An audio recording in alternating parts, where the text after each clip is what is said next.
I got some other good news today, or some good things happened. I was down on the beach looking for, well, actually, I was looking for fish, which I found or caught. And then while I was down there, I found some other things. I had a bucket of paint and a caulking gun, which was lost.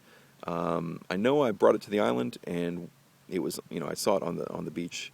And then I couldn't find it a couple days later, and I was thinking, where is it? Did I just put it somewhere I couldn't find it, or did I, leave it down by the beach? And I went down there 4 times to look for it, never saw it. I kind of was afraid that maybe I left it in the surf.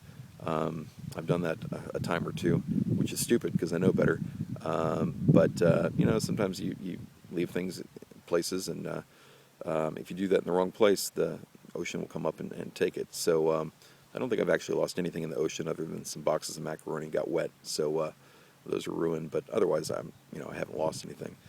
Anyway, today I went down and found the bucket of paint floating, and the label is gone, but the actual bucket has a plastic body, and it has a metal lid, so it looks like it's absolutely fine.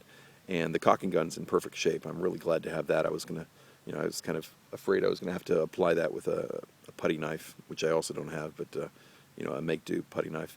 So having good caulking in the house really is going to add a lot to the experience, I believe. But I was really kind of down and stressed about that. They talk about in survival situations, sometimes people will kind of lose focus. They'll be so upset about either how they got into that situation, or they'll blame themselves for making mistakes, which is probably true. But if you make a mistake, you can't change the past. You can only go forward from here in that kind of a situation, and in life in general. So there's really no point in beating yourself up about it too much. In a survival situation, sometimes they call that dying of shame, and you just kind of think, oh, that was so stupid. And that's kind of I was kind of down on myself for losing this stuff. I mean, I can't get resupplies. If I lose something, it's gone for the year. Those two items are pretty minor, not terribly important. There's a way around having a caulking gun, and the paint was just superficial for the front door. If there's enough, I may actually paint the deck, but probably not. It's a maroon color that I think will look real nice on the door, but it may look really bad. I don't know. We'll see. But that's what I'm going to do.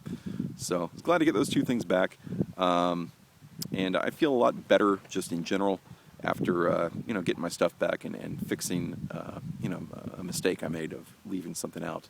The real problem is that you got so many things that you got to carry, a lot of things to remember, and then you're often malnourished and under rested. So stuff happens, but I just got to take my time. That's the other thing I'm really learning is there's really very little need to rush anything.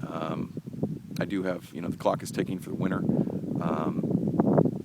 Once I get this house done, I need to get out there and get some firewood, and a lot of it. I'm not really sure how much I need, but I'm probably just going to collect firewood for maybe 4 or 5 hours a day for 2 or 3 months, and that should be plenty to get me through the winter. I don't think it's going to be super cold here. I mean, it shouldn't be, but a little fire will keep me warm, and more importantly, it'll keep me dry.